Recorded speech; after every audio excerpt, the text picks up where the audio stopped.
curso, medidas de protección a los niños, niñas y adolescentes y el interés superior del niño. Antes de iniciar, me permite realizar las siguientes indicaciones. Cada participante debe ingresar a la plataforma Zoom con su nombre y apellido. No usar sobrenombres. Con la finalidad de registrar su asistencia, en la sección del chat se publicará el link del registro al presente despliegue académico. Hacer clic y completar correctamente los datos. Es importante mantener encendidas sus cámaras. Los micrófonos se encuentran silenciados para evitar interferencias. En el transcurso de la ponencia tendremos rondas de preguntas, para lo cual deberán utilizar la reacción de levantar la mano para habilitarles el micrófono. Damos paso a la ponencia del doctor Carlos Cabrera. Bienvenido, doctor. Muchas gracias, Alejandra. Muy buenas tardes. Buenas tardes a las compañeras, compañeros y todas las personas que se encuentran conectadas en este segundo día para referirnos a este tema tan importante como son las medidas de protección para la niñez y adolescencia, así como el interés superior del niño. Muchas gracias nuevamente por su inscripción, por su asistencia, por estar conectados y por permitir, pues, intercambiar ideas, criterios dentro de estos 3 días que se ha designado para referirnos a este tema. Como ya se ha indicado por parte de coordinación de la Escuela de la Función Judicial, vamos a tener la oportunidad de levantar la mano para cualquier tipo de no solamente pregunta, sino también de opiniones, criterios y sobre todo experiencias, que creo que el día de hoy es muy importante referirnos a esta temática, por cuanto vamos a tratar en el día de hoy las medidas de protección de orden judicial, y esto hace que, por supuesto, haya diversidad de criterios a lo largo y ancho del país, en temas como acogimiento familiar, acogimiento institucional y sobre todo adopción. Entonces, sí quisiera en el día de hoy escuchar, como lo mencioné, opiniones, ideas y sobre todo experiencias en cuanto a estos temas de medidas de protección, las dos primeras de carácter temporal y la adopción que es de carácter definitivo. Entonces, sería muy importante y agradecería la participación de ustedes con la finalidad de hacer más dinámica esta presentación por un lado y sobre todo de poder aprender nuevas experiencias entre todos nosotros.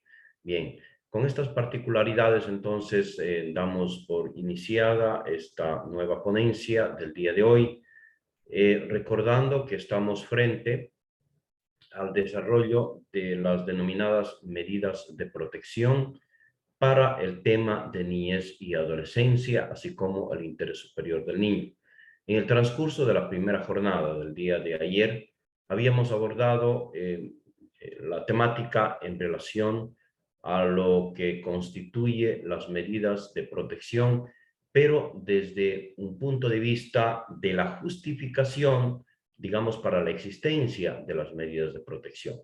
Es decir, tuvimos que analizar los tipos de problemática y sobre todo de violencia que se ejerce en contra de la niñez y adolescencia desde los diferentes ámbitos de la sociedad, partiendo incluso por parte del mismo Estado, de la sociedad, de la familia, ¿no?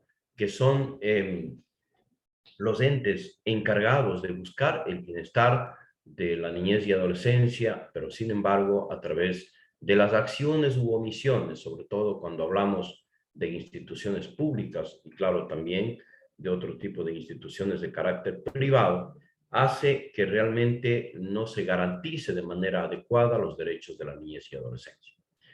Y habíamos mencionado en el día de ayer que en materia de niñez y adolescencia, como en muchas otras, por supuesto, el Ecuador ha tenido cambios y transformaciones fundamentales, determinantes e importantes para garantizar los derechos de la niñez y adolescencia.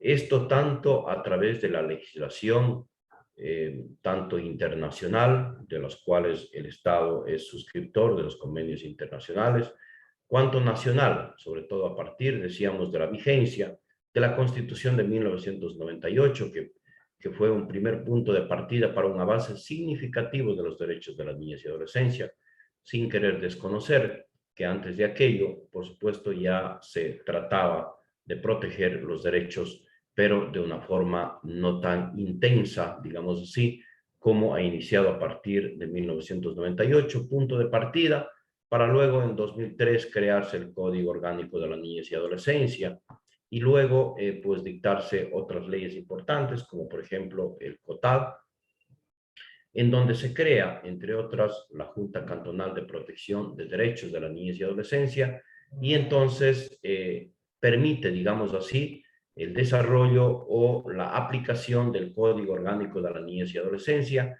que precisamente contempló ya las medidas de protección que son de orden judicial y de orden administrativo, estando permitido a los juzgadores de la niñez y adolescencia o de materia de familia en temas de niñez y adolescencia, el otorgamiento tanto de las medidas administrativas cuanto judiciales.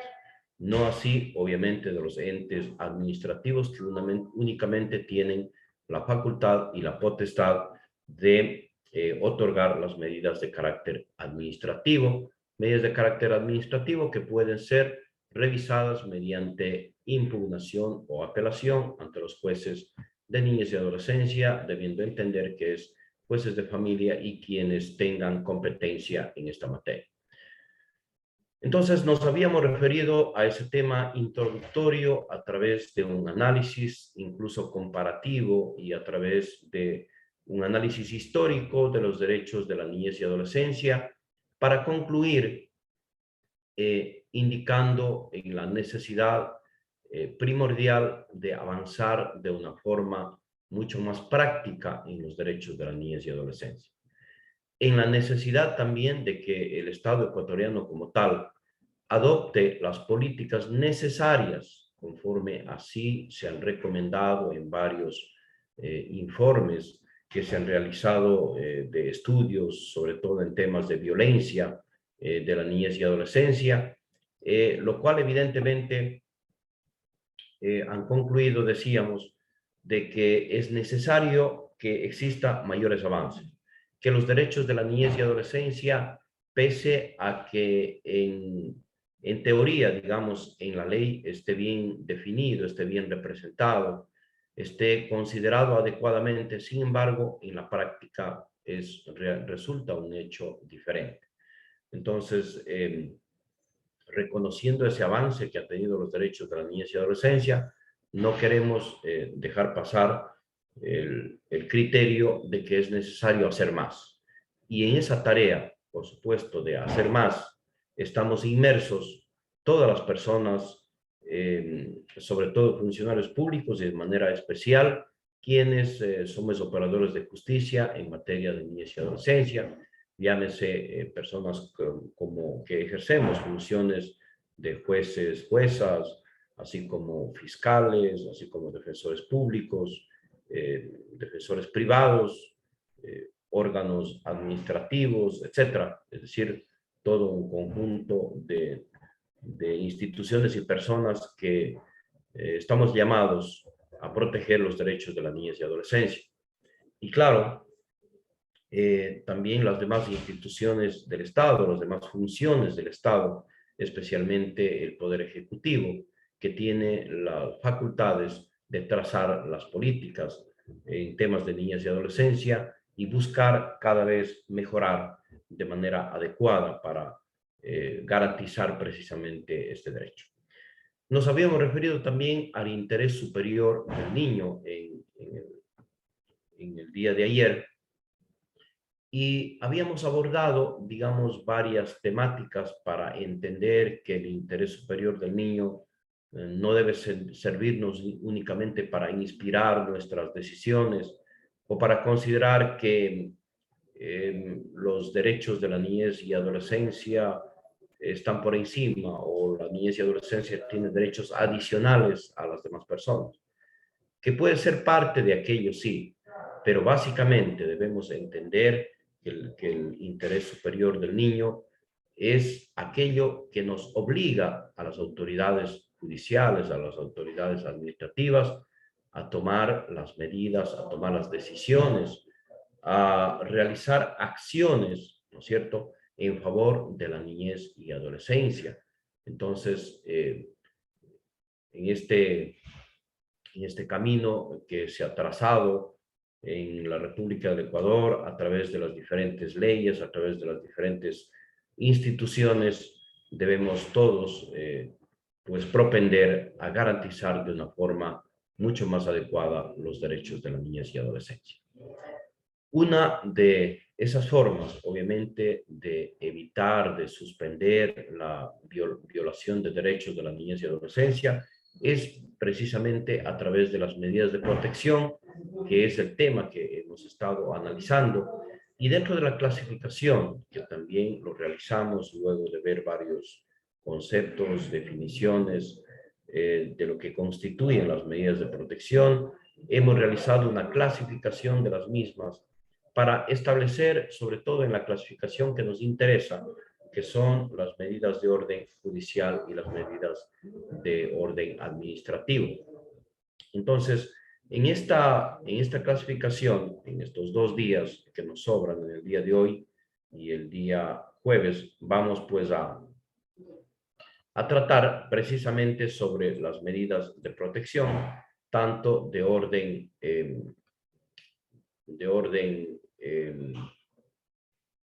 judicial como aquellas de orden administrativo. Empezaremos entonces por las medidas de protección judiciales y para ello el Código Orgánico de la Niñez y Adolescencia nos enseña o nos determina que las medidas de protección judiciales tienen 2 características principales, por decir así, o debemos tomar en cuenta 2 circunstancias particulares. La primera, que esto es de competencia exclusiva de juezas y jueces con competencia en materia de niñez y adolescencia. Esa es la primera situación, es decir, no está facultado a los entes de orden administrativo las medidas de protección que son de orden judicial. Y la segunda, la clasificación básicamente que realiza este código para determinar que estas medidas de protección judiciales son el acogimiento familiar, el acogimiento institucional y la adopción.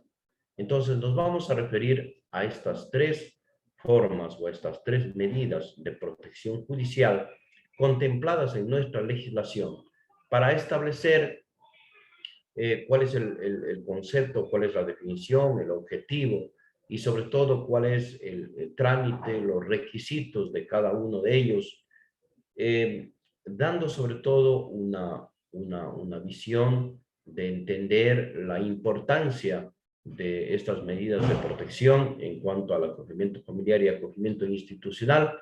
Estas 2 primeras que son de carácter temporal, ¿cierto? Que pueden durar mientras así requiera o mientras las condiciones del niño, niña o adolescente lo exijan, y no así el de adopción, que obviamente constituye ya una medida de carácter definitiva y en la cual vamos quizá a profundizar un poco más el análisis, porque vamos a dar también una visión desde lo que es el Código Civil, que también trata sobre la adopción, así como el Código Orgánico de la Niñez y Adolescencia, y dentro de la adopción, sobre todo, verificar y tratar sobre las fases de la adopción, que son la fase administrativa, la fase judicial, y también referirnos a la adopción internacional, que es un tema, digamos, sumamente delicado para nuestra legislación, pero que en todo caso está contemplado y debemos realizar ese análisis. Bien, empezaremos entonces por analizar en primer lugar lo que constituye el acogimiento familiar. El mismo Código Orgánico de la Niñez y Adolescencia nos dice que los niños, niñas y adolescentes tienen derecho a vivir y desarrollarse en su familia biológica. Esto es, digamos, algo lógico, algo natural, es la regla general que debería regir para todas las personas que están en esa condición de edad, ¿no? De niña, niño o adolescente. Es decir, todos ellos tienen derecho a vivir y desarrollarse en su familia biológica. Y el Estado, como la sociedad y la familia, deberán adoptar todas las medidas necesarias y apropiadas que permitan la permanencia en dicha familia. Entonces, ese debe ser el primer objetivo que debemos tener los operadores de justicia y todas las personas que, que intervenimos, digamos, en buscar esa protección de derechos de la niñez y adolescencia. Debe buscarse todo ello, quienes somos parte del Estado, quienes somos parte de la sociedad, de la familia. Debemos buscar y emitir las medidas necesarias para permitir la permanencia de la niñez y adolescencia en el seno de la familia biológica.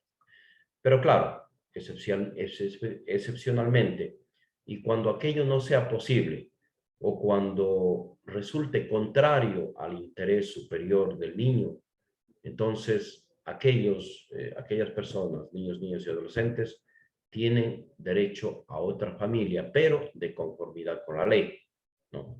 Entonces, ahí precisamente interviene, en primer lugar, el acogimiento familiar frente a esa imposibilidad de que el niño viva y se desarrolle en su familia biológica. Conocemos y sabemos que en todos los casos la familia debe proporcionar a sus niños, niñas y adolescentes un clima de afecto, de comprensión, que permite el respeto de sus derechos y un desarrollo integral.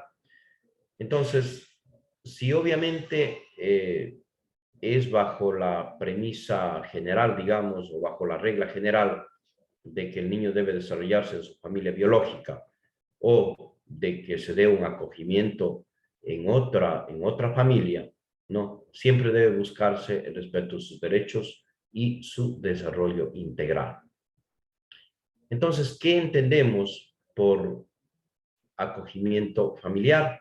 Nos trae el mismo Código de la Niñez y Adolescencia, que básicamente nos vamos a referir en el transcurso tanto del día de hoy como de mañana, básicamente a lo que determina la ley, que es lo que en definitiva a nosotros nos interesa para llevar adelante estas medidas de protección. El artículo 220 de este código nos define al acogimiento familiar como una medida temporal de protección, ¿no? Esa es la primera característica, ¿no? Temporal porque evidentemente no es definitiva, ¿no? Un acogimiento familiar es mientras persista la problemática, mientras se encuentre a su familia biológica, mientras,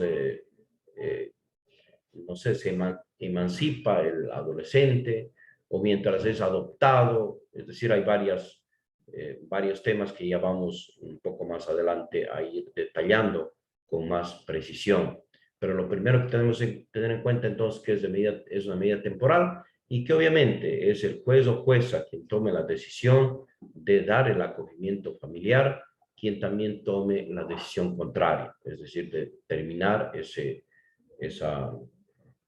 esta medida de protección, como es el acogimiento familiar, para tomar otra decisión que más favorezca al interés de la niñez y adolescencia. Entonces, es una medida temporal de protección dispuesta por autoridad judicial. Ya lo dijimos hace un momento, las medidas de protección judiciales únicamente competencia de autoridades judiciales. ¿Cuál es su finalidad? La finalidad es brindar al niño, niña o adolescente privado de su medio familiar, porque esa tiene que ser la condición, en definitiva, para tomar la decisión de dar esta medida de protección, que se encuentre privado de su medio familiar y darle, decíamos, una familia idónea y adecuada a sus necesidades, características y condiciones. Yo creo que es muy importante esta última parte, ¿no? buscar una familia idónea y adecuada a sus necesidades, características y condiciones, lo cual implica que yo como acogimiento familiar no podría dar a una familia totalmente distinta, qué sé yo, con costumbres, con tradiciones, con formas de ser absolutamente distintas a la que en el medio en el que se desarrolló ese niño o se desarrolla ese niño, niña o adolescente. Entonces, ya vamos también a ir desmenuzando, digamos, estas condiciones, estas características, estas cualidades que debe reunir para otorgar una medida de protección de esta naturaleza. Siempre durante la ejecución de esta medida debe buscarse preservar, mejorar y fortalecer los vínculos familiares, prevenir el abandono y procurar la inserción, involucrando tanto a progenitores cuanto a parientes. Es decir, mientras se da esta medida de protección como es el acogimiento familiar, siempre debe buscarse, ¿no? Buscarse una solución involucrando a los progenitores si existen, involucrando a los parientes, a la familia del niño, niña o adolescente, para que finalmente luego regrese, se reinserte en su hogar natural, en el hogar adecuado, en donde esta persona vive y que por situaciones, digamos, de violencia o por cualquier otra situación ha tenido que ser separado de su familia biológica para adecuarse a una familia distinta a su familia biológica de manera temporal. Debemos indicar que la limitación del acogimiento familiar no está determinado básicamente por la pobreza de los progenitores y parientes, ¿no? Que no es una razón suficiente para resolver el acogimiento familiar. Es decir, que frente a una situación únicamente de pobreza de su familia biológica, no tendría una razón fuerte como para, fuerte y suficiente como para sacar de su familia biológica y ponerlo en otra familia a través de este acogimiento.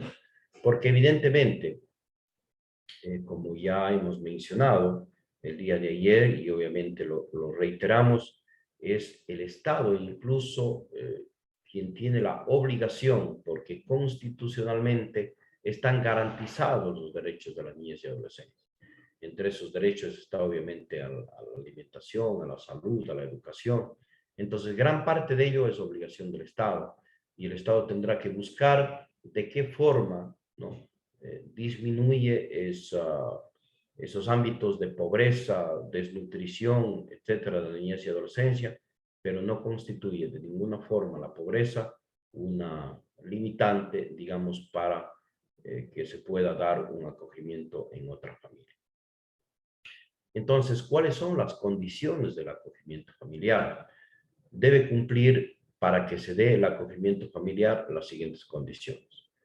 1. Ejecutarse en un hogar previamente calificado para el efecto por la autoridad competente. Y ahí quizá encontramos ya la primera problemática de cumplir con este requisito que nos determina el mismo Código Orgánico de la Niñez y Adolescencia. Dice que el acogimiento familiar debe ejecutarse en un hogar previamente calificado para el efecto, lo cual implica que obviamente deben existir un listado de familias acogientes, ¿no? Que se llaman para que precisamente puedan tener al niño o adolescente en esa condición de acogimiento familiar. ¿Quién debe calificar esto? La autoridad competente. En nuestro país, ¿quién es la autoridad competente para el efecto? Ministerio de Inclusión Económica y Social, a través de los entes respectivos que están destinados para esta situación.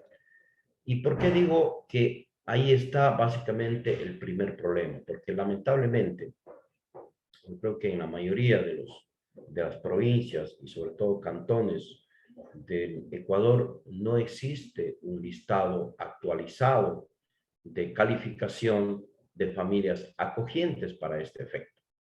Entonces, obviamente, cuando el niño, niña o adolescente requiere, es una decisión que el juez o jueza debe tomar de manera inmediata frente a una problemática.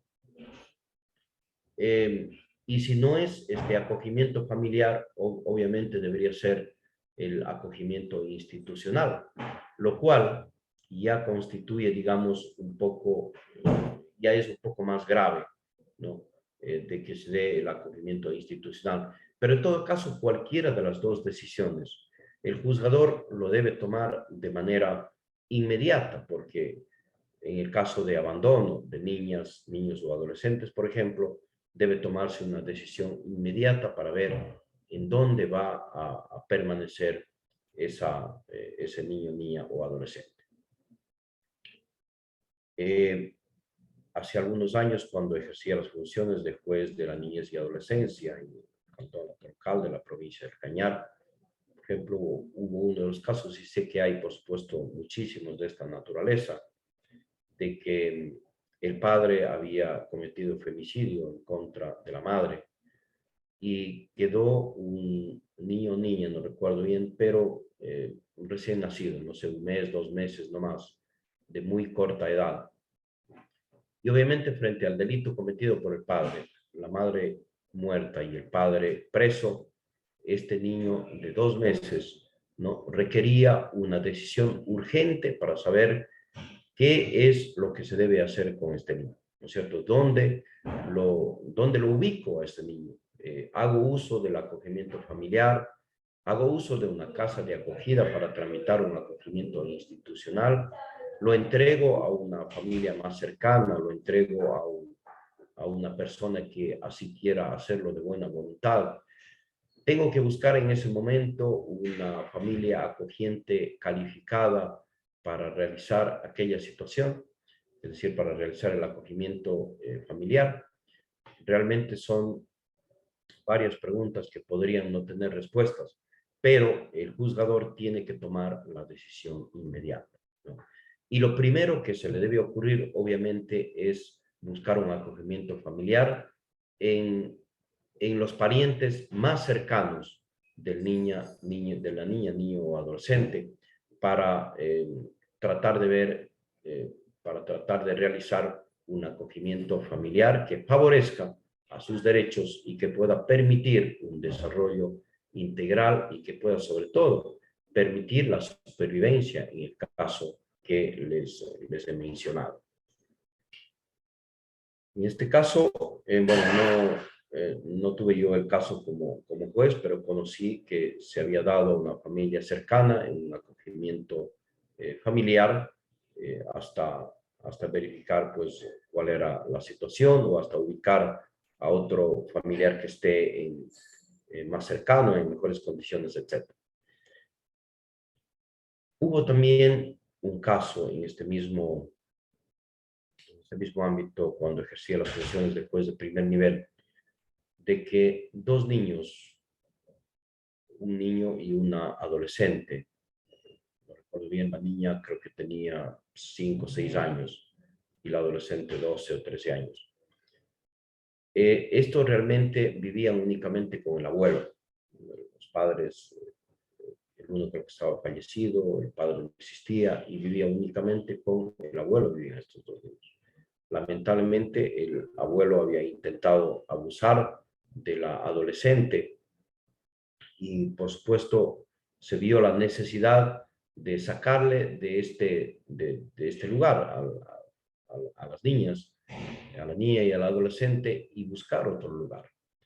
Obviamente en ese momento averiguado, círculo familiar cercano no existía en el lugar, no existía ninguna familia de los niños, del adolescente en ese lugar, y apareció únicamente una familia, unos vecinos, un matrimonio vecino, que estaba dispuesto a acoger a esa niña y a ese adolescente hasta que se busque una solución definitiva.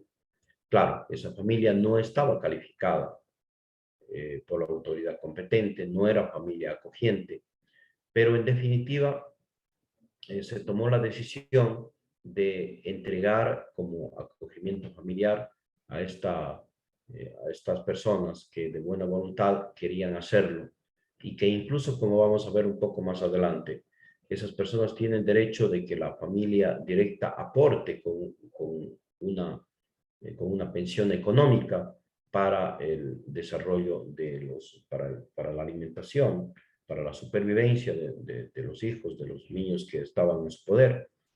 Entonces, hasta eso era complicado de buscar porque no existía familia biológica en el lugar. Entonces, vean ustedes la problemática en definitiva que constituye y la necesidad de tomar decisiones para garantizar los derechos de niñas, niños en estas circunstancias. El primer requisito, entonces, decía, o la primera condición que determina la ley, es de que se ejecute en un lugar previamente calificado para el efecto por la autoridad competente, que ya vimos que en la mayoría de los casos a lo mejor no va a ser posible que aquello ocurra. Entonces, de pronto se requiere mayor intervención de las instituciones de carácter administrativo que tomen la decisión de buscar familias acogientes, lo cual también es difícil, ¿no? Es complicado porque las personas no siempre estarán dispuestas a acoger a niños, niñas, adolescentes en determinadas condiciones. La segunda condición es que se ejecute en su vivienda, que por su ubicación permita que los niños, niñas y adolescentes sujetos a la medida participen normalmente de la vida comunitaria y puedan utilizar todos los servicios que esta ofrece. Es decir, esta condición es básicamente que a la niñez y adolescencia se lo mantenga en su vida comunitaria original, digamos, de donde provenga. No es válido, por ejemplo, que si es un niño, un niño o adolescente que siempre ha vivido qué sé yo, en el sector rural, en un ámbito, es hijo de familia indígena, por decir algo, y que lo dé como acogimiento familiar en una ciudad donde una familia muy distinta a donde se origina. Entonces, eso podría traerle graves consecuencias, sobre todo dependiendo de la edad. Sobre todo estamos hablando de adolescentes o de niños ya de edades considerables, que sé yo, 6, 7, 8, 9 años. Entonces, el tema ahí es necesario que nosotros como juzgadores tengamos esa visión de que debemos tratar de mantener su vida comunitaria al niño, niña o adolescente cuando se dé un acogimiento familiar. Lo cual, con el acogimiento institucional, que ya vamos a ver, pero nada más para relacionar con este primer tema, en el acogimiento institucional, en cambio, sí ocurre el no cumplimiento, digamos, de esta condición en muchos de los casos, porque las casas de acogida, donde se ordena remitir en casos de acogimiento institucional, primero no existen en cualquier lugar, pues no existen en las principales ciudades, y ya en ciudades pequeñas, en parroquias, en comunidades, evidentemente no existe. Eso hace que muchas de las veces tenga que enviarse a casas de acogida que están incluso en otra región. Por ejemplo, de la costa enviar a casas de acogida de la sierra o viceversa, o del oriente. Lo cual también ocurre porque, por ejemplo, si bien es cierto, acá en Machala tenemos casas de acogida, pero muchas de las veces esas casas de acogida ya no tienen más cupo, ya están, no tienen para recibir a más personas. Entonces eso hace que obligatoriamente haya que enviar a las niñas, niños o adolescentes a otro hogar en el caso de internamiento institucional, a otra casa hogar, lo cual obviamente se afecta esta vida comunitaria de esa persona y que debe también tratar de buscarse una solución adecuada para que aquello no ocurra. La tercera condición es asegurar a los niños, niñas y adolescentes un adecuado proceso de socialización, así como garantizarles seguridad, estabilidad emocional y afectiva. Bueno, esto realmente pasa más ya por un tema del trato que le den en el hogar donde se ha acogido, y del seguimiento que se debe disponer en estos casos para verificar que los niños, niñas y adolescentes que estén en acogimiento familiar cumplan básicamente con estas condiciones o estén en un ambiente adecuado, que se les garantice su seguridad, su estabilidad emocional y afectiva. Y la cuarta condición es garantizar que las relaciones del niño o adolescente acogido se desarrollen en un contexto familiar y sean personalizadas, de forma que se posibilite la construcción de su identidad y el desarrollo de la personalidad. Creo que está en el mismo ámbito del numeral tercero, es decir, esto se podría detectar únicamente realizando un seguimiento de lo que implica el acogimiento familiar. La ley ha dispuesto que el reglamento establezca los requisitos que deben reunir los acogientes y las condiciones que deben reunirse para la declaratoria de idoneidad en el caso de que deben ser calificadas las familias para el acogimiento familiar. Lo que dije hace un momento, el niño o adolescente tiene derecho a una contribución económica al encontrarse en acogimiento familiar. ¿Por parte de quién? De sus familiares hasta el tercer grado de consanguinidad. Y en ausencia o imposibilidad de estos, por parte del Estado y los gobiernos seccionales. Creo que acá se hace una ampliación, digamos, a que, por ejemplo, lo que es el derecho de alimentos normales de un niño o adolescente, que contempla el mismo Código Orgánico de la Niñez y Adolescencia. En este caso, deben aportar, porque claro, la familia que acoge, ¿no? A lo mejor no está en condiciones económicas de realizar los gastos de la persona acogida, y deberían ser sus familiares quienes colaboren con una contribución económica, familiares hasta el tercer grado de consanguinidad. Pero si no existe, como en el caso que les había comentado en la Troncal, de que no existían familiares en ese lugar, lo debe hacer incluso el Estado y los gobiernos seccionales. ¿Quién debe determinar esto? Por supuesto, los jueces y juezas que estén encargados del caso. Deberá ser un aporte mensual suficiente para cubrir las más elementales necesidades. ¿Cuánto durará? El tiempo que dure el acogimiento. El monto lo debe fijar el juez de la niñez en competencia de materia de niñez y adolescencia, y el aporte debe ser fijado asimismo de manera semestral, es decir, una revisión semestral, si es que obviamente dura más de un semestre.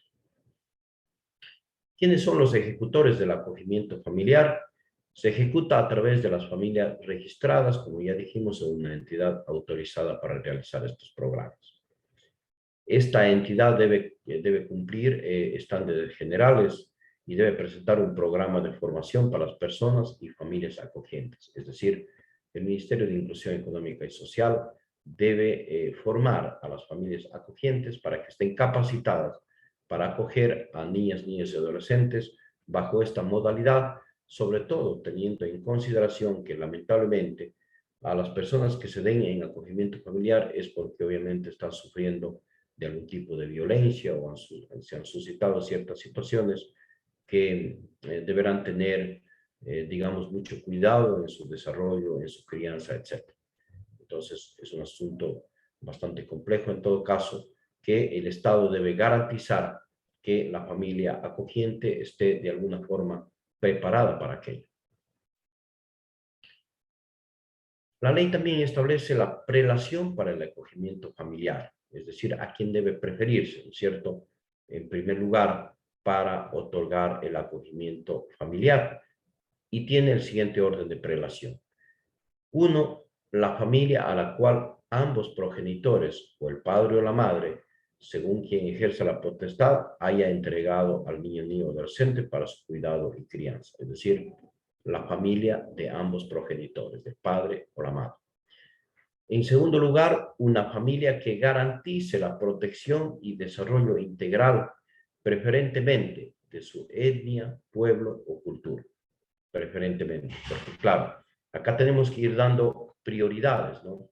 Si no es posible realizar el acogimiento familiar en el seno de una familia biológica cercana o en el seno de una familia de la misma comunidad, de la misma etnia, de la misma cultura, entonces debe irse agotando estas posibilidades para finalmente tomar la decisión de realizar el acogimiento familiar en una que más convenga a los intereses de la niñez y adolescencia.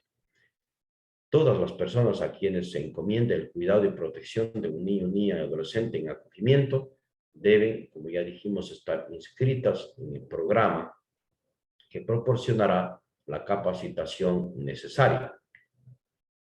¿Cuáles son entonces los deberes y obligaciones de las entidades del acogimiento familiar? Obviamente, además de las obligaciones generales que toda entidad de atención a la niñez debe darse, son aquellas que ejecuten los programas de acogimiento familiar, tienen que cumplir algunas obligaciones específicas, es decir, las familias donde se acoge. Uno que es asumir la representación legal del niño, niño o adolescente cuando la resolución así lo determine. Presentar oportunamente a la autoridad competente el proyecto global de la familia y el proyecto integral de atención a la niñez y adolescencia y velar por su cumplimiento. Procurar el fortalecimiento de los lazos familiares y la superación de las causas que motivaron la medida. Informar periódicamente a la autoridad competente la situación general del acogido o en cualquier momento si cambia las circunstancias que motivaron. Participar en el esclarecimiento de la situación jurídica del niño, niño o adolescente privado de su medio familiar y agotar todas las acciones necesarias para reinsertar al niño, niño o adolescente en su familia. Es decir, como ustedes ven, acá en definitiva juega un papel preponderante el Ministerio de Inclusión Económica y Social a través de sus entes respectivos, que serán aquellos que de manera conjunta con el juez o jueza con competencia en materias de niñez y adolescencia, tengan en definitiva que buscar una solución definitiva a la niñez y adolescencia. La institución administrativa con obviamente buscar ese proyecto integral, fortalecer los lazos familiares, informar periódicamente a la autoridad judicial, esclarecer la situación jurídica del niño, niña o adolescente, etcétera, que en definitiva constituyen las obligaciones de las entidades de acogimiento familiar. En cambio, ¿cuáles son los deberes y derechos de la familia del niño, niña o adolescente? Los progenitores o miembros de la familia del niño, niña o adolescente dentro del tercer grado de consanguinidad en línea recta o colateral tienen los siguientes derechos y deberes en el acogimiento familiar. Como ustedes ven, como así lo plantea también, por ejemplo, el derecho de alimentos, que obviamente no se extiende únicamente a sus progenitores, a padre y madre, sino también va hacia lo que se denomina los obligados subsidiarios, como son abuelos, hermanos, tíos.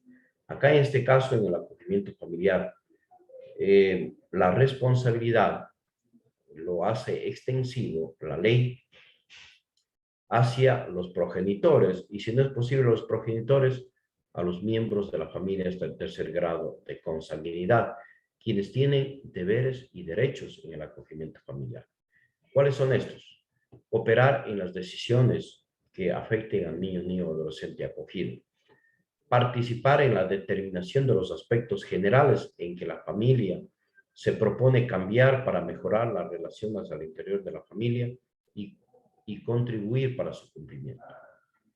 También participar en la determinación y ejecución de los aspectos educativos, emocionales, físicos, psicológicos y afectivos. Contribuir económicamente según sus posibilidades a la manutención y mantener las referencias, vínculos, visitas y atenciones con relación a su hija, hijo o familia acogida. Entonces, como ya lo dijimos anteriormente, se debe involucrar, ¿no?, tanto a progenitores, cuanto si es que existen, si es que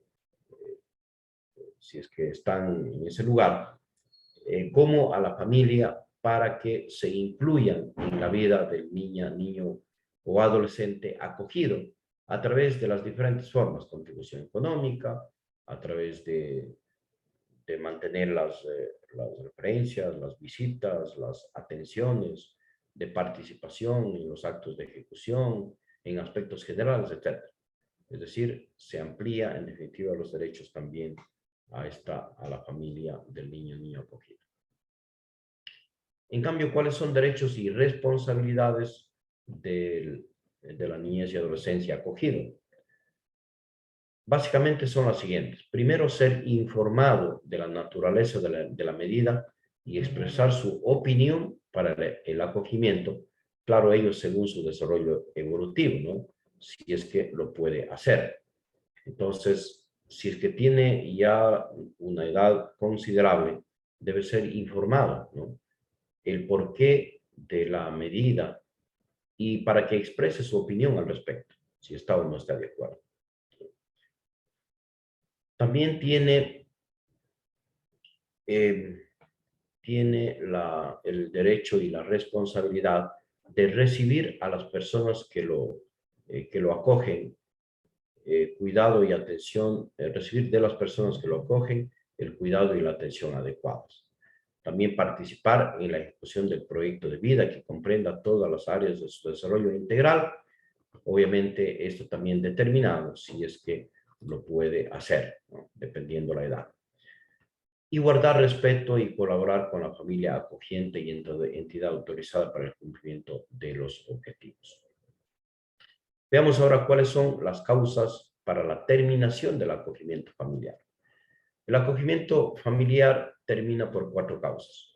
La primera, la reinserción del niño o adolescente en su familia biológica.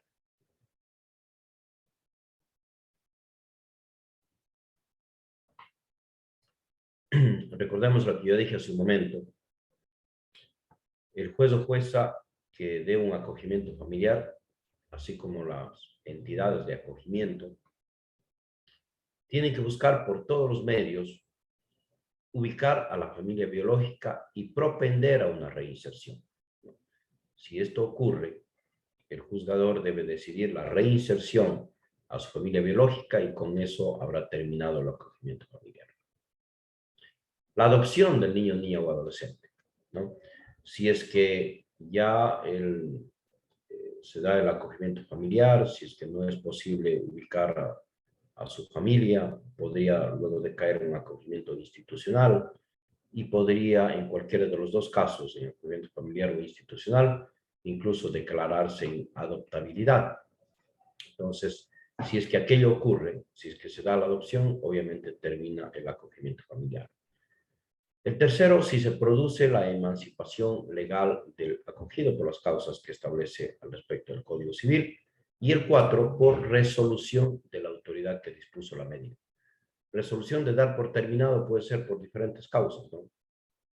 No sé, de pronto, como lo dije hace un momento, debe hacerse un seguimiento del acogimiento familiar en la familia acogiente y si de pronto no es la más adecuada para el desarrollo del niño adolescente acogido, a lo mejor se tenga que tomar la decisión de dar por terminada esta medida y buscar otra que sea más adecuada. Prohíbe el Código de la Niñez y Adolescencia la obtención de lucro como consecuencia del acogimiento familiar. Es decir, no podría ser que las familias acogientes vayan a inscribirse únicamente pretendiendo buscar un beneficio económico, lo cual obviamente está prohibido y además que en la práctica no va a ser posible, ¿no? Porque si no existen ni familiares, son niños con graves problemas de todo orden, va a ser muy difícil de que pueda existir una contribución económica significativa que sirva para obtener ganancias a más de lo que requeriría para la manutención del niña, adolescente acogido. Finalmente, ¿cuál es la opción para adoptar a niños acogidos? Las personas que hayan tenido a un niño, niña o adolescente en acogimiento familiar tienen la opción prioritaria para su adopción siempre que cumplan con requisitos legales. Es decir, que las familias que buscan adoptar deberían como necesariamente inscribirse como familias acogientes para, obviamente, en caso de que acojan a un niño, niña o adolescente y luego, obviamente, las condiciones no se den de la reinserción o no se den las causas para la terminación del acogimiento familiar. Finalmente, si se declara en estado de adopción, esta familia pueda tener prioridad para adoptar al niño, niña o adolescente que acogieron. Esas básicamente son las condiciones y las circunstancias que rodean al acogimiento familiar y que debemos tener muy en cuenta para garantizar los derechos de la niñez y adolescencia. Vamos ahora a adentrarnos en lo que es el acogimiento institucional, que es un poco más complejo, un poco más dramático para la niñez y adolescencia porque tiene características diferentes. Lo primero que debemos empezar diciendo en este caso es que instituciones como el acogimiento institucional, que es al que nos vamos a referir, pero otras como, por ejemplo, el internamiento preventivo de adolescentes, nos referimos en conflicto con la ley penal, la privación de libertad o cualquier otra solución que los distraiga del medio familiar, debe aplicarse como última y excepcional medida. Entonces, el acogimiento institucional básicamente lo comparamos con lo que ocurre en materia penal, con la prisión preventiva, digamos, para los mayores, ¿no es cierto? Debe ser de última ratio, debe ser excepcional, debe no haber otra posibilidad, ¿no? Para que el juez o jueza le dé un internamiento institucional a un niño, niña o adolescente. ¿Qué significa y cuál es la finalidad que persigue el acogimiento institucional? Al igual que el acogimiento familiar, es una medida de carácter transitoria de protección, ¿no? También dura el tiempo que se requiere, el tiempo que por supuesto debe ser el mínimo posible, ¿no? Pero sin embargo, hemos visto en muchos casos de acogida que hay niñas, niños, adolescentes, sobre todo niñas, niños, que han cumplido incluso su mayoría de edad para salir de esos casos de acogida y no ha sido posible el cambio a otra forma, ¿no? Por ejemplo, a una adopción. Esta medida también debe ser dispuesta por autoridad judicial, ya lo dijimos anteriormente, en los casos, ¿y en qué casos debe darse? En los casos que no sea posible el acogimiento familiar. Es decir, ya buscamos todas las posibilidades, buscamos una familiar cercano, familiares biológicos cercanos, no existe. No existe tampoco familia de la comunidad que quiera acoger, ¿no?, a esa persona, a ese niño, niño o adolescente. Entonces, obviamente debemos irnos por el acogimiento institucional, porque como lo dije hace un momento y poniendo el ejemplo de este infante que perdió a su madre porque su padre lo asesinó, me imagino que la solución que le dieron en ese caso es darle un acogimiento institucional. Obviamente porque en ese momento no había una familia. Y como obviamente es una medida de carácter transitorio, si es que luego aparece una familia a quien entregar, el mismo juzgador puede dar por terminado ese acogimiento institucional y disponer que se entregue un acogimiento familiar, que sirve para aquellos niños, niñas o adolescentes que se encuentren privados de su medio familiar, en los casos que ya manifestamos del acogimiento familiar. Esta medida es el último recurso y se cumplirá únicamente en entidades de atención debidamente autorizadas. Esto creo que es básico y necesario. Las denominadas casas de acogida tienen que estar debidamente autorizadas, tienen que cumplir ciertos requisitos para poder funcionar como tales. Durante la ejecución de esta medida, la entidad responsable tiene la obligación, las denominadas casas de acogida, tiene obligación de preservar, de mejorar, de fortalecer o restituir los vínculos familiares, de prevenir el abandono, de procurar la reinserción en su vida biológica o procurar la adopción. A ellos incluso se les ha dado ciertas facultades a las casas de acogida para que tomen determinadas decisiones. ¿Por qué causas termina el acogimiento institucional? Termina asimismo, o más bien dicho en este caso, por 5 causas. La primera, la reinserción en la familia biológica, lo cual ya hemos explicado y es lógico. La segunda, el acogimiento familiar, el ejemplo que yo lo puse. Si encuentra luego una familia, obviamente puede terminar el acogimiento institucional y realizar un acogimiento familiar que es más beneficioso que el acogimiento institucional. Al igual que el acogimiento familiar, cuando se dé la adopción, ¿no? Cuando exista asimismo la emancipación legal del acogido y cuando haya una resolución de autoridad competente que lo dispuso, que básicamente es los mismos casos de terminación del acogimiento familiar, con la diferencia que en este caso es cuando se dé, en el caso del acogimiento institucional, cuando haya acogimiento familiar.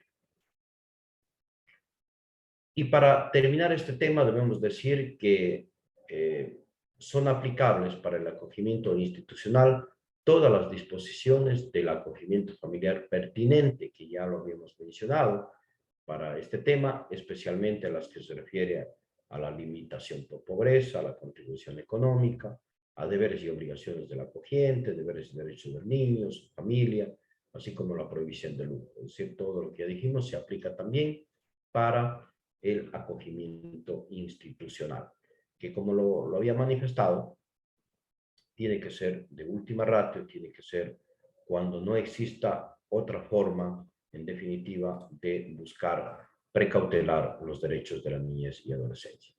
Con ello, terminamos estas 2 primeras medidas de protección de orden judicial, como es el acogimiento familiar y el acogimiento institucional, y antes de entrar a lo que es el tema ya de adopción, vamos a escuchar las intervenciones de las personas que han levantado la mano. Si me ayuda Alejandra con aquello.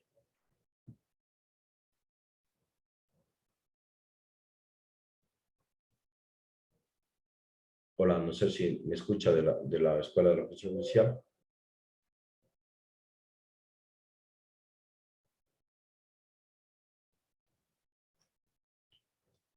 Bueno, mientras me escucha y coordinamos la intervención de los colegas que han levantado la mano y quieren realizar su intervención, vamos a continuar interviniendo. Apenas tengamos contacto, damos paso entonces a sus preguntas, intervenciones, opiniones, criterios. No sé si pueda el doctor López activar su micrófono y poder escucharle su participación. No sé si le permite activar.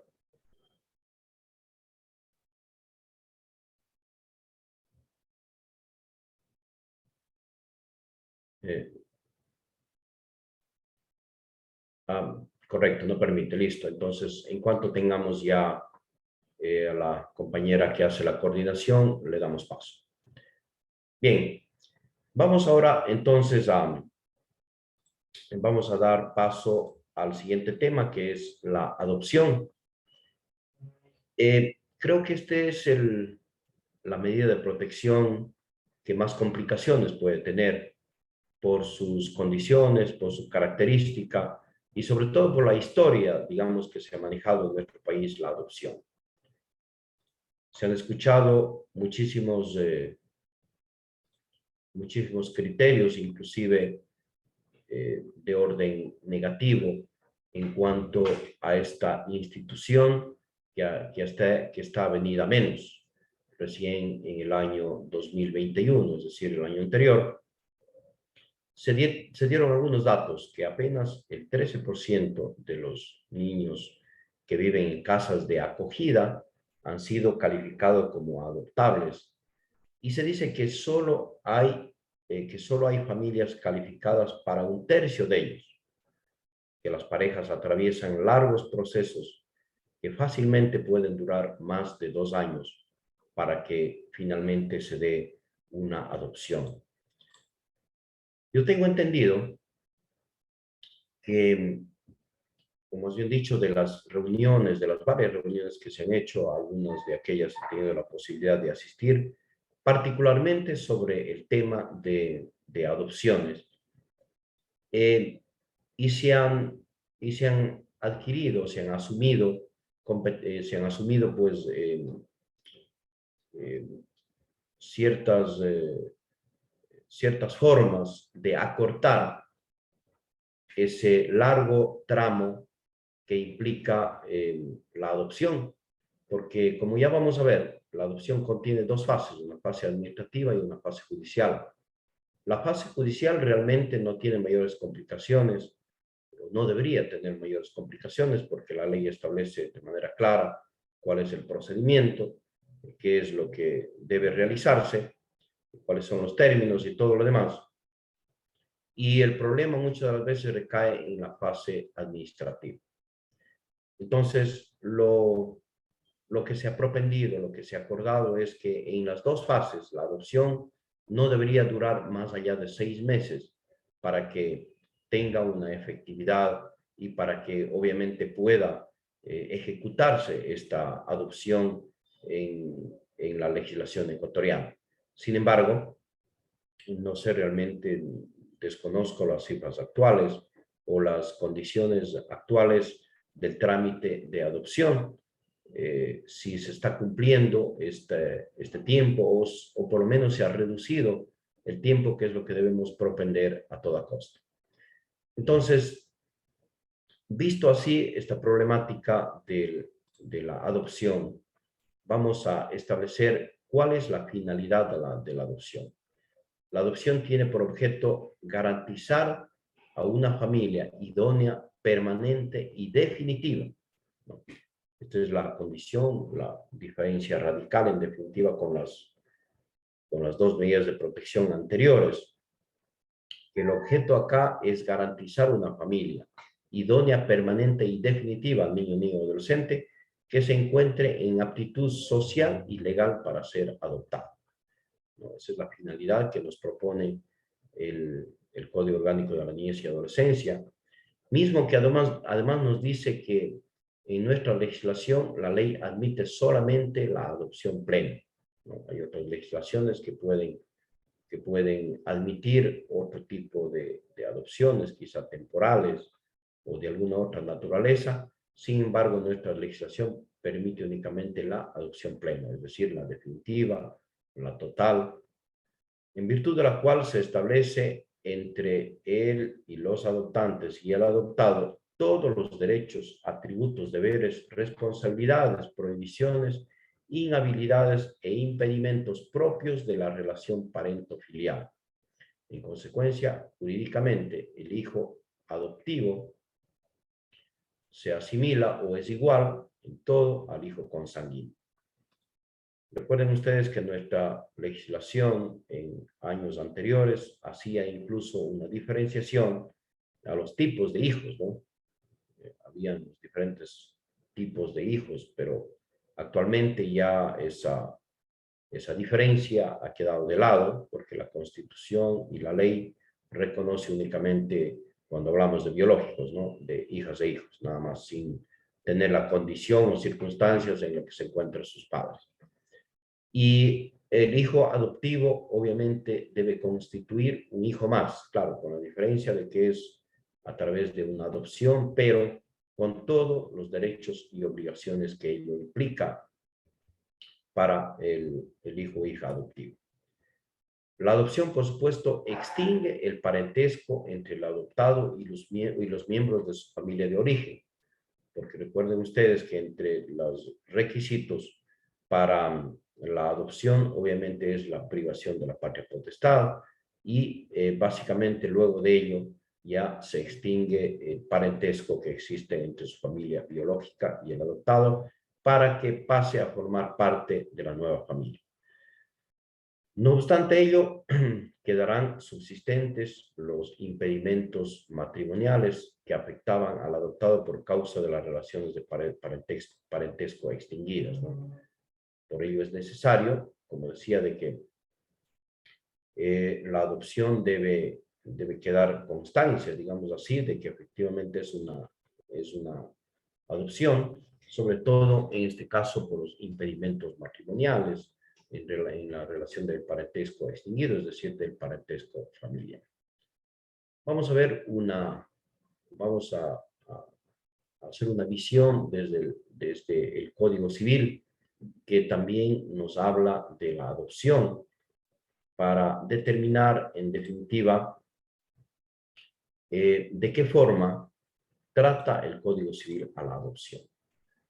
Consta desde el artículo 314 del Código Civil y define básicamente a la adopción como una institución en virtud de la cual una persona llamada adoptante adquiere los derechos y contrae las obligaciones de padre o madre respecto de un niño, niña o adolescente que se llama adoptado. Es una definición bastante simple pero completa para señalar lo que aquello ocurre, pero sobre todo nos interesa este tema de que contrae las obligaciones de padre o madre, ¿no? Los mismos derechos, deberes, obligaciones que padre o madre biológicos. Solo para efectos de adopción se tendrá como menor, en este caso menor de edad, al que no cumple 21 años. Como así lo vamos a ver luego, el Código Orgánico de la Niñez y Adolescencia también nos establece que la edad máxima del adolescente, o en este caso ya de la persona, para ser adoptado es de 21 años. No puede ser de una edad superior a ello. Está expresamente prohibido. Sobre ello, obviamente, eso es una decisión de nuestra legislación, porque hay otras legislaciones que permiten la adopción de personas de mayor edad. De hecho, acá como sala de familia hemos tenido algunos casos en homologación de sentencias extranjeras que han venido con adopciones de personas mayores a 21 años, ¿no? 27 años, 28 años, 30 años, que en ese país, no sé si recuerdo bien, pero en España, en Italia, en Europa básicamente, le han dado la adopción. Y claro, como tiene que ver con los hijos adoptados o con los padres adoptantes que son ecuatorianos, entonces han pretendido homologar la sentencia extranjera en la legislación ecuatoriana. Pero claro, para que se dé esa homologación es necesario que los juzgadores, en este caso, verifiquemos si esta homologación se ajusta a nuestra legislación. Y por supuesto que en temas de la edad no se ajusta a nuestra legislación y lamentablemente no es posible, obviamente, de homologar la sentencia para que se inscriba en las respectivas partidas la adopción a personas mayores de 21 años por expresa prohibición de la ley. El adoptado obviamente debe llevar el apellido del adoptante y si lo es por ambos cónyuges, llevará obviamente el apellido de los dos. Al llegar a la mayoría de edad, el adoptado podrá tomar los apellidos de sus padres naturales si así lo quisiera. Es decir, como siempre, el adoptado va a estar informado y va a conocer, obviamente, de que tiene esta calidad de adoptado. Cuando llegue a su mayoría de edad, él puede tomar la decisión de quedarse con sus apellidos de los adoptantes o de tomar los apellidos de los padres biológicos. Previa, eso sí, declaración ante el juez que resolvió la adopción, quien dispondrá se anote de este particular al margen de la partida respectiva. En caso entonces de que termine la adopción por las causas que establece la ley, el adoptado perderá el derecho a usar los apellidos del adoptante o adoptantes y usará los apellidos que le correspondían originariamente. Acá quizá debemos decir que terminar la adopción básicamente no es un asunto fácil, no es como en el tema de que puede terminarse el acogimiento familiar o el acogimiento institucional, que son medidas transitorias, medidas temporales. La adopción no, es medida definitiva, y ahí para que se pueda terminar la adopción debe básicamente someterse y sujetarse a las mismas condiciones, digamos, que la impugnación de paternidad, maternidad o la nulidad que ahora el Código Civil ya ha recogido a través de esa sentencia que se ha dictado también en materia de quienes son sobre todo el sujeto activo para pedir, por ejemplo, la impugnación de paternidad. Entonces acá opera exactamente las mismas reglas para que pueda darse por terminado aquello. Sin embargo, el juez que hubiese declarado terminada la adopción bajo las condiciones y características que lo estoy mencionando, debe disponer, obviamente, que se anote al margen de la partida respectiva. ¿Cuáles son las condiciones que dice el Código Civil que debe reunir para que una persona adopte a un niño, niña o adolescente? Que el adoptante, primero que el adoptante sea legalmente capaz. Esa es una. Dos, que disponga de recursos económicos indispensables para garantizar al adoptado la satisfacción de sus necesidades básicas. Recuerden ustedes que en el caso del acogimiento familiar y del acogimiento institucional, verificamos que la situación de pobreza obviamente no es una causa para sacar, digamos, al niño o adolescente y ponerlo en un acogimiento familiar o viceversa. Acá no se analiza el tema económico, pero en la adopción sí es importante, no que tenga ingentes recursos económicos o altos recursos económicos, sino al menos que tenga los indispensables, ¿cierto?, para sus necesidades básicas. De tal manera que no sería posible, por ejemplo, que una familia o una persona que vive en estado de pobreza quiera adoptar a uno o dos niños, niñas o adolescentes. Entonces, eso obviamente le impediría. Que sea además mayor de 30 años, esa es la condición, y que tenga por lo menos 14 años de edad más que quien va a ser adoptado. Ya esas reglas lo maneja incluso de manera más explícita el Código de la Niñez y Adolescencia, que ya lo vamos a ver. El guardador o el exguardador no podrá adoptar a su pupilo o expupilo si no han sido aprobadas judicialmente todas las cuentas y pagadas todas las cuentas. Los célibes y los que se hallaren en actual estado de viudez o divorcio no podrán adoptar sino a personas del mismo sexo que el adoptante. Esta es otra condición, ¿no? Solteros, solteras o quienes estén en estado de viudez, divorcio, no pueden adoptar sino a personas del mismo sexo.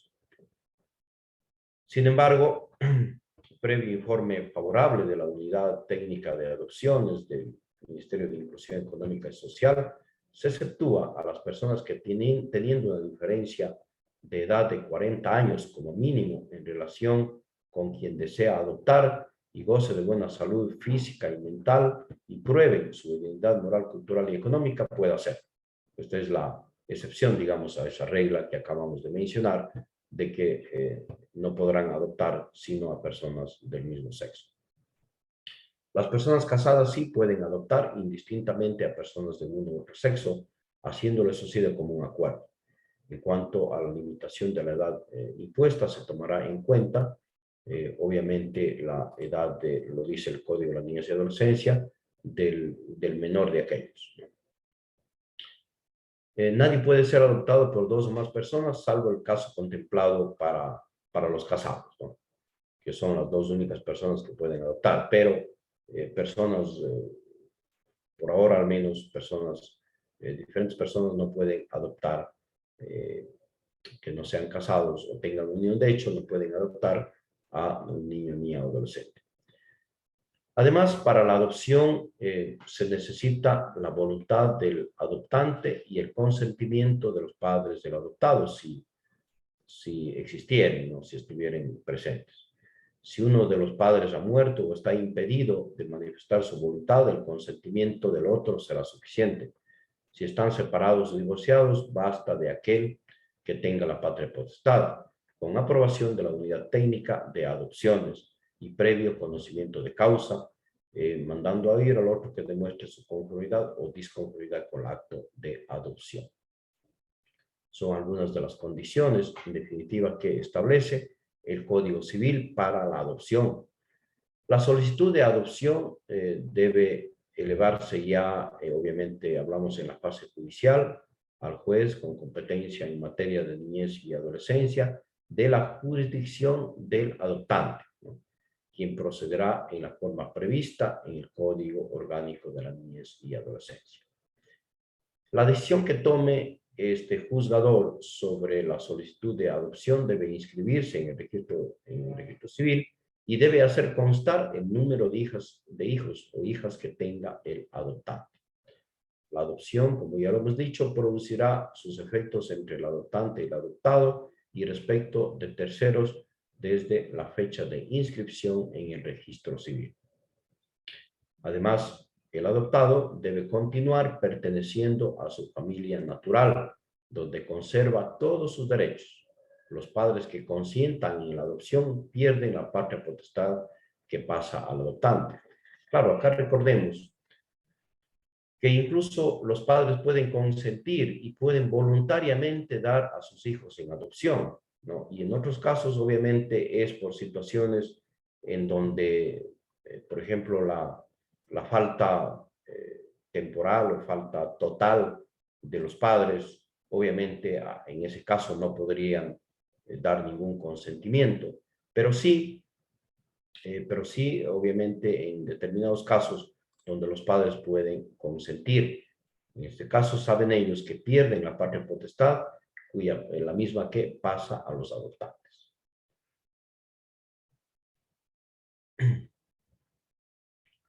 Además, debemos decir que por la adopción, los adoptantes adquieren los derechos y obligaciones correspondientes a padres e hijos, como ya lo habíamos manifestado con anterioridad. Se efectúa, en este caso, el derecho de herencia de los padres de los adoptantes, pues de concurrir estos con uno o más adoptados, exclusivamente la herencia se dividirá en dos partes iguales, una para dicho padre o padres y otra para él o los adoptados. Esta disposición no perjudica los derechos del cónyuge sobreviviente. Obviamente, en caso de que el adoptado fallezca, ¿no?, puede producirse la existencia de una herencia, y ahí la ley prevé de que no tiene los padres adoptantes no tienen todas las prerrogativas para heredar como si lo tienen de sus hijos biológicos. Hay estas condiciones que básicamente lo establece el Código Civil para el caso de herencias. La adopción, además, no confiere derechos hereditarios ni al adoptante respecto del adoptado, ni de los parientes de éste, ni al adoptado respecto de los parientes del adoptante. Reiteramos, aquellos sobre derechos hereditarios hace la diferenciación para, en caso de que sea adoptado. La patria potestad del adoptante se suspende o se pierde por las mismas causas que del padre o madre. Como ya lo habíamos mencionado, los adoptados adquieren la patria potestad y puede asimismo pedirse la suspensión, privación o limitación de la patria potestad en los mismos términos que para el padre o la madre biológicos. La adopción, obviamente, no es revocable, ¿no?, sino por causas absolutamente graves y debidamente comprobadas, que no sean las mismas del desheredamiento de los legitimarios y la revocación de las donaciones que están contempladas en el Código Civil. La adopción tampoco podrá sujetarse a condición, plazo, modo o gravamen alguno. Eso, por lo que ya lo mencionamos, la legislación ecuatoriana únicamente permite la adopción plena, es decir, sin ninguna condición, sin ningún plazo, sin ningún modo o sin ningún gravamen. Una adopción total, plena y sin ninguna condición.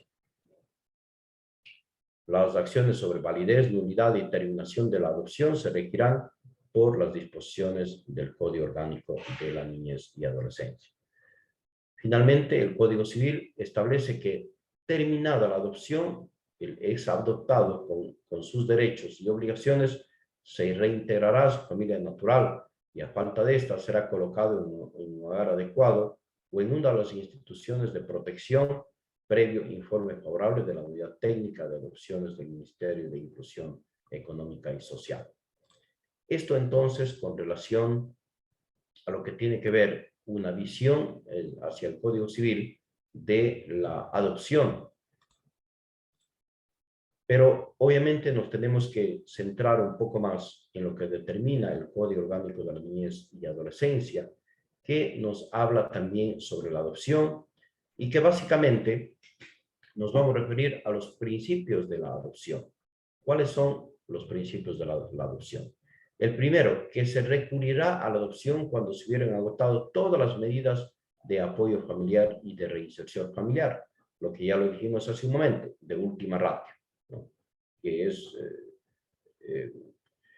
digamos, debe agotarse todas las posibilidades de que el niño viva en el seno de su familia biológica, y ya para la adopción, obviamente, tiene que agotarse todas las medidas.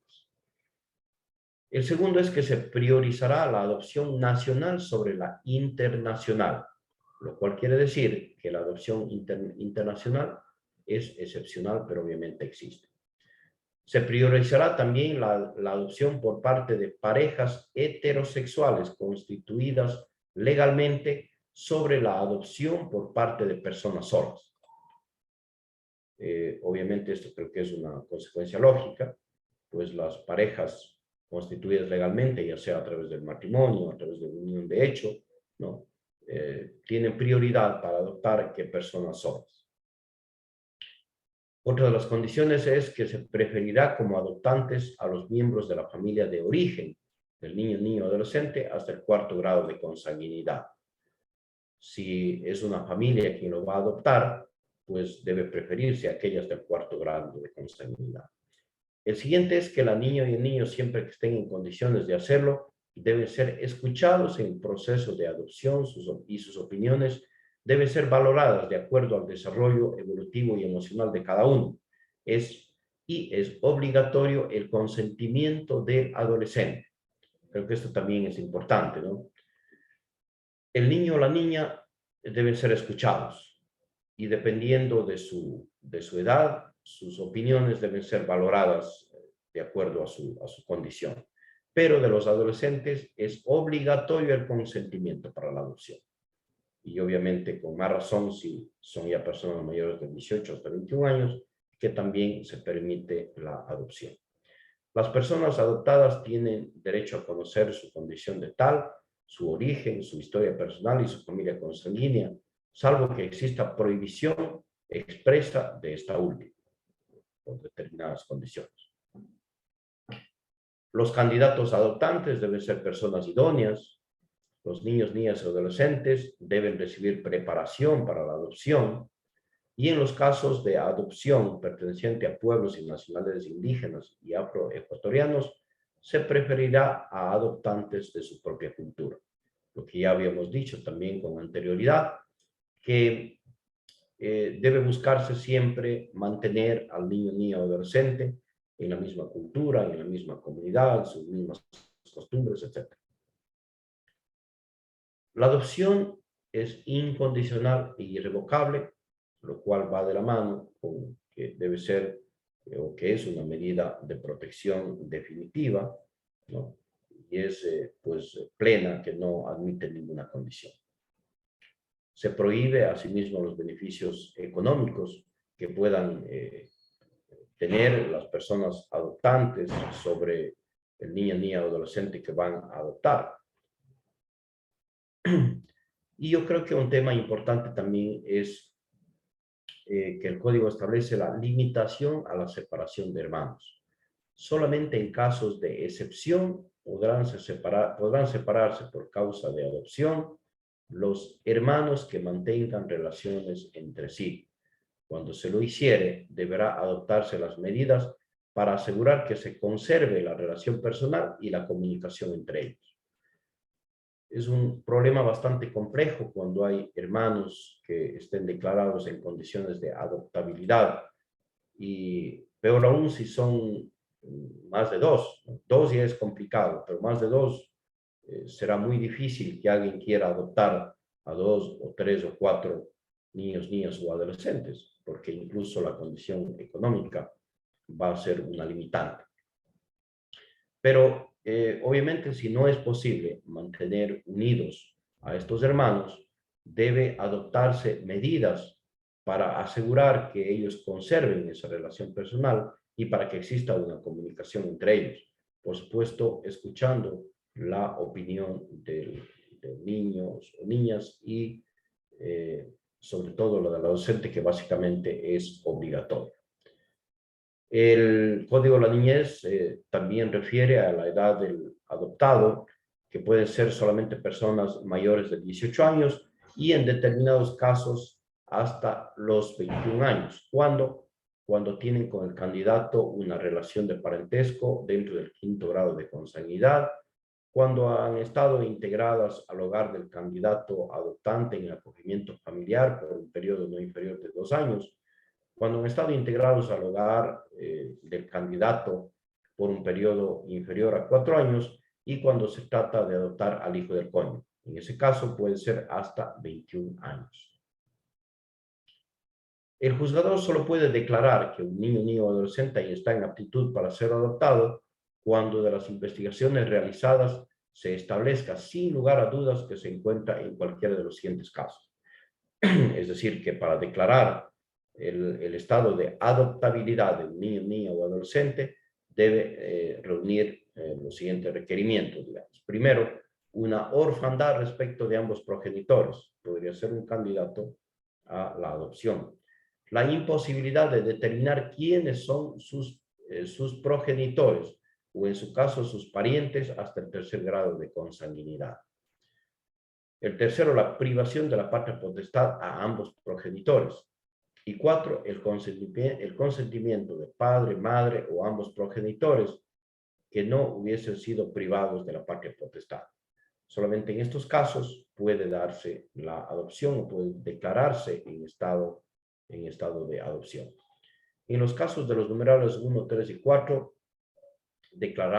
se declarará la adoptabilidad siempre que además de las circunstancias allí descritos, el niño o adolescente carezca de otros parientes hasta el 3er grado de consanguinidad o se encuentren imposibilitados para asumir de manera permanente y estable su cuidado y protección. El juez que declare la adoptabilidad deberá notificarlo a la unidad técnica de adopciones de la respectiva jurisdicción en un plazo de 10 días contados desde que la sentencia quedó ejecutoriada. ¿Cuáles son los requisitos de los adoptantes? ¿Qué requisitos deben reunir los candidatos a adoptantes? Son estar primero domiciliados en el Ecuador o en uno de los estados con los cuales Ecuador haya suscrito convenios de adopción, esto para efectos de adopción internacional. Segundo, ser legalmente capaces, no solamente por edad, sino por todas las demás circunstancias, que ya lo hemos mencionado. Estar en pleno ejercicio de los derechos políticos y, obviamente, ser mayor de 25 años. Así como tener una diferencia de edad no menor de 14 ni mayor de 45 años con el adoptado. La diferencia mínima se reducirá a 10 años cuando se trate de adoptar al hijo del cónyuge o conviviente, en los casos de unión de hecho, que cumpla con requisitos legales. Esta limitación de edad no se aplica a los casos de adopciones entre parientes. Tratándose de pareja, los límites de edad se aplicarán al cónyuge o conviviente más joven. Otro requisito es que en los casos de parejas adoptantes, esta debe ser heterosexual y estar unida por más de 3 años, en matrimonio o unión de hecho, que cumpla los requisitos legales. Que gocen además de salud física y mental adecuada para cumplir con las responsabilidades parentales, que dispongan de recursos económicos necesarios, que no registren antecedentes penales por delitos sancionados en la ley. El tutor únicamente puede adoptar al pupilo una vez que haya cesado en su cargo y se hayan aprobado judicialmente las cuentas. ¿Cuáles son los consentimientos necesarios para la adopción? es necesario el consentimiento del adolescente que va a ser adoptado, del padre y la madre del niño, niño o adolescente que se va a adoptar, que no haya sido privado de la patria potestad, del tutor del niño, niño o adolescente, del cónyuge o conviviente del adoptante en los casos de matrimonio o unión de hecho que reúnan los requisitos legales, y de los progenitores del padre o madre adolescente que consientan para la adopción de su hijo. Debe además existir el respectivo asesoramiento de la persona que debe prestar el consentimiento, es decir, para que lo haga con voluntad, conciencia y sobre todo con conocimiento. Las adopciones prohibidas básicamente son dos, que lo determina la misma ley. De la criatura que está por nacer, es decir, no se puede adoptar sino a personas que hayan nacido. Y la segunda, por parte de candidatos predeterminados, salvo cuando el niño, niño o adolescente a adoptarse sea pariente dentro del cuarto grado de consanguinidad o hijo del cónyuge o conviviente en los casos de unión de hecho que reúnan los requisitos legales. No obstante, aún en estos casos, los candidatos adoptantes deben ser declarados idóneos de acuerdo con las reglas generales. Son los dos casos básicamente de prohibición que estén predeterminados, salvo los casos que ya se han mencionado, y de la criatura que está por nacer. Vamos ahora a ver entonces, luego de que hemos visto las condiciones y características de la adopción, a establecer brevemente cuáles son las fases de la adopción que contempla la ley para el efecto. La primera es la fase administrativa y la segunda es la fase judicial. Sobre la fase administrativa, necesariamente lo dice la ley que todo proceso de adopción debe estar precedido de una fase administrativa cuyo objeto es estudiar e informar sobre la situación física, psicológica, legal, familiar y social de la persona que va a adoptarse. Declarar la idoneidad de los candidatos adoptantes y asignar mediante resolución administrativa una familia al niño, niño o adolescente. Esta facultad es privativa del comité de asignación familiar correspondiente. Entonces, estos son pues los objetos de la fase de administración, es decir, para ello debe haber una fase administrativa que prepare, digamos así, para la adopción del niño, niña o adolescente. ¿Cuáles son, en cambio, las prohibiciones relativas a esta fase? Como ya lo dijimos, se prohíbe la preasignación de una familia a un niño, niña o adolescente, excepto los casos de difícil adopción, ya sea por enfermedad, discapacidad, edad mayor a 4 años u otros debidamente justificados. Acá creo que sí, porque mientras más edad tiene el niño, niña, y si es adolescente, mucho más aún, es difícil la adopción. Entonces, en ese caso, podría estar hablando de preasignación. Caso contrario, está prohibido. Está prohibido también el emparentamiento antes de la declaratoria de adoptabilidad. Es decir, existe el emparentamiento, pero esto tiene que ser después de esta fase. Y los funcionarios de la unidad técnica de adopciones, los representantes legales o funcionarios de las entidades de atención o el juez que incumplan con las prohibiciones establecidas, pueden incluso ser sancionados. ¿Cuáles son los organismos que están a cargo de la fase administrativa? Son dos: las unidades técnicas de adopciones del Ministerio de Inclusión Económica y Social y los comités de asignación familiar. Las facultades de cada uno de ellos, en el caso de las unidades técnicas de adopciones, ellos tienen la obligación de elaborar, solicitar y aprobar los informes médicos, psicológicos, legales, familiares y sociales relativos a la persona que va a adoptarse y requerir las ampliaciones y aclaraciones que sean necesarias, así como estudiar las solicitudes de adopción de los candidatos a adoptantes, evaluar los informes sobre la realización de los cursos de formación y declarar la idoneidad del adoptante.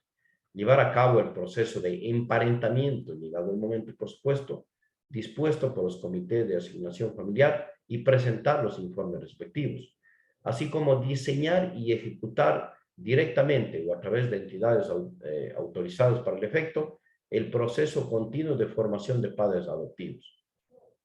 Regular los procedimientos para garantizar que sea adoptado por personas más adecuadas a sus necesidades. Y en definitiva, presentar y elevar estos informes de todas esas facultades que tiene esta unidad técnica.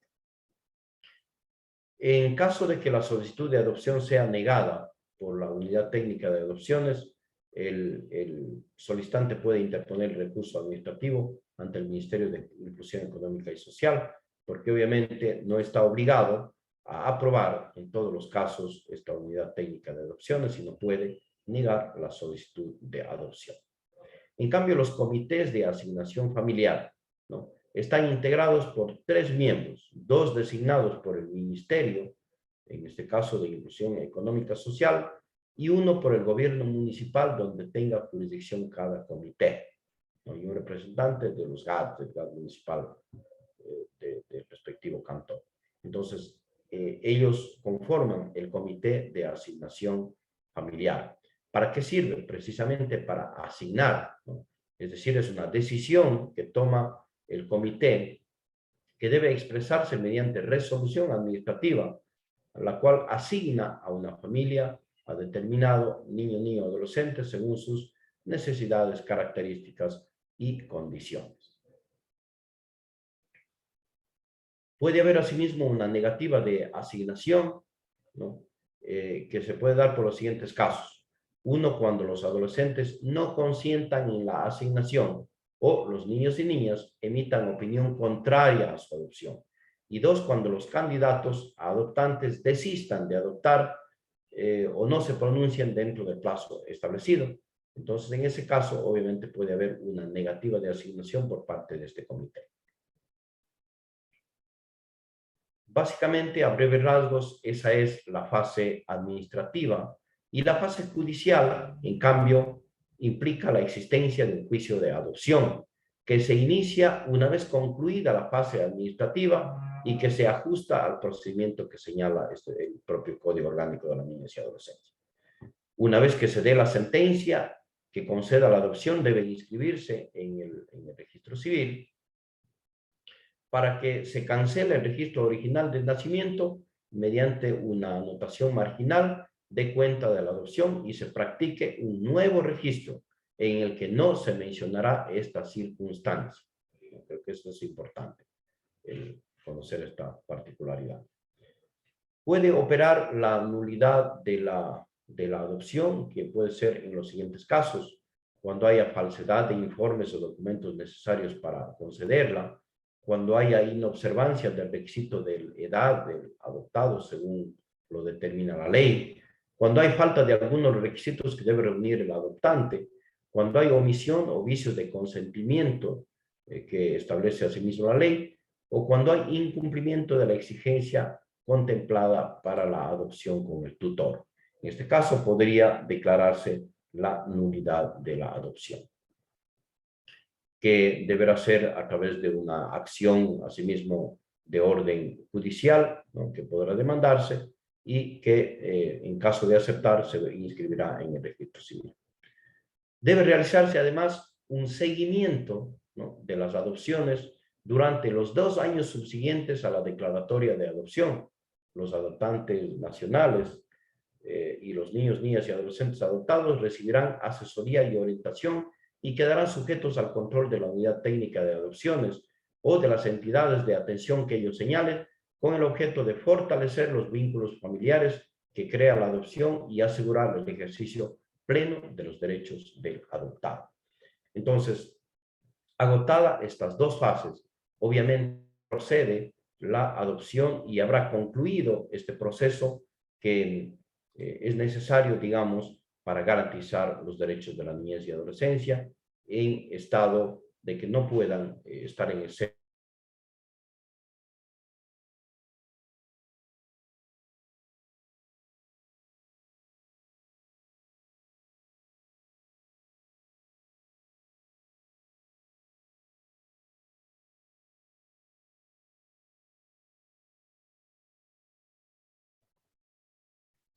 a ver lo que es la adopción internacional. Recuerden ustedes que en la prioridad, digamos, de la adopción es la adopción nacional sobre la internacional. Pero sin embargo, la internacional también está conceptuada y está considerada dentro de la ley. Y obviamente esta circunstancia tiene su razón de ser, ¿no? Una adopción internacional implica que el niño, niña o adolescente tendrá que salir del país, por lo general. Y esto hace entonces que el Estado deba tener en cuenta muchas más condiciones, requisitos para permitir esa salida del niño, niña o adolescente que haya sido adoptado de manera internacional. ¿Cómo se considera a la adopción internacional? Como aquella en la que los candidatos a adoptantes, cualquiera sea su nacionalidad, tienen su domicilio habitual en otro estado con el que el Ecuador haya suscrito un convenio de adopción, así como aquella en que los candidatos o adoptantes son extranjeros domiciliados en el Ecuador por un tiempo inferior a 3 años. Es decir, dos circunstancias. La primera, cuando los adoptantes, que obviamente no son nacionales, ¿no?, residan en otro estado, pero debe ser un estado con quien el Estado ecuatoriano haya suscrito convenio de adopción. Si no reúne este requisito, no puede ser, obviamente, adoptado. Y lo otro, que también pueden ser candidatos, son extranjeros domiciliados en el Ecuador por un tiempo inferior a 3 años. Entonces, en estos casos, podrían ser declarados candidatos a adoptar, reuniendo los requisitos. En el caso de no estar domiciliados en su país de origen, el solicitante deberá acreditar una residencia mínima de 3 años en otro país con el que el Ecuador haya suscrito asimismo un convenio de adopción.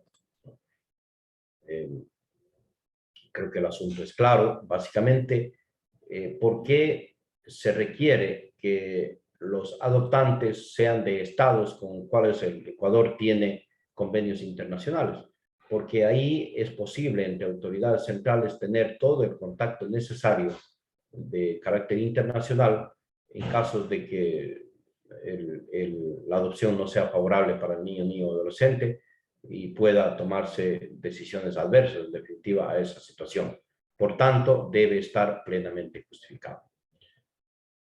¿Cuáles son las entidades autorizadas de adopción? La adopción internacional se realizará únicamente a través de las entidades creadas y autorizadas expresa y exclusivamente para esta actividad.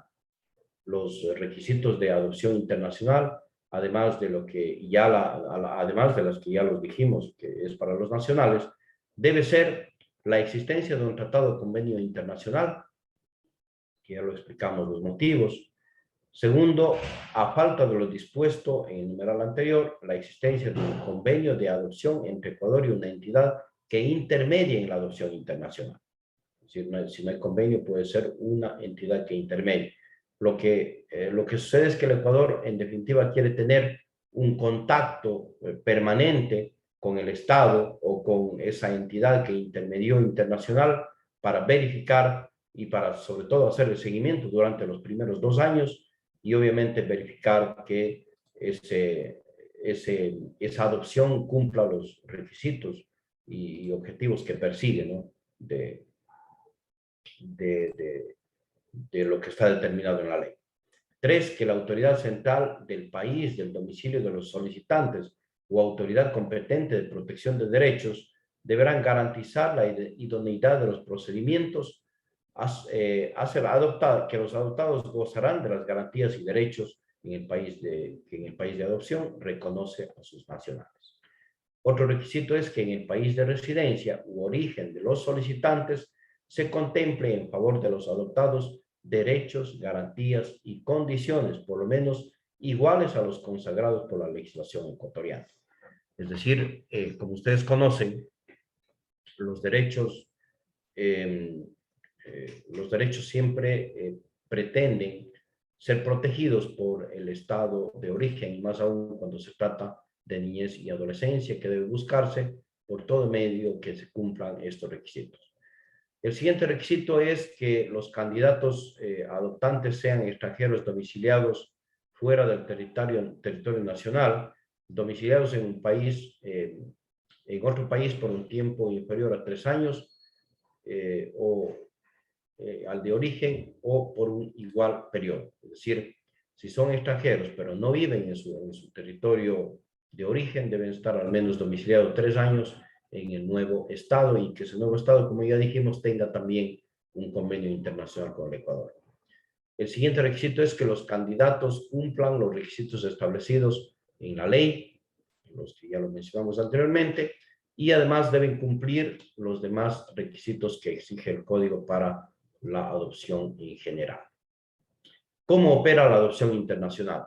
Debe presentarse la solicitud de apelación cuando los candidatos estén domiciliados en el extranjero. Deberán presentar a través de las instituciones públicas competentes del país de su domicilio o de las instituciones debidamente acreditadas en el país de residencia y autorizadas por el ministerio encargado, que en este caso es de Inclusión Económica y Social en Ecuador, en su calidad de rector de la política pública de protección social integral, con todos los antecedentes, informes y documentos necesarios para su estudio, de acuerdo a los términos del respectivo convenio internacional.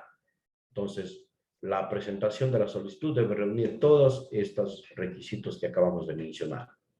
Y luego se da el procedimiento administrativo, ¿no? La solicitud de adopción internacional debe presentarse asimismo ante la unidad técnica de adopciones, misma que en un plazo no mayor de 30 días, y luego de revisar los estudios hechos por organismos competentes del país de residencia u origen de los candidatos, emitirá el informe sobre el cumplimiento o no de las exigencias contenidas en la ley, en convenios internacionales, y tomará la decisión de declarar o no la idoneidad de los adoptantes.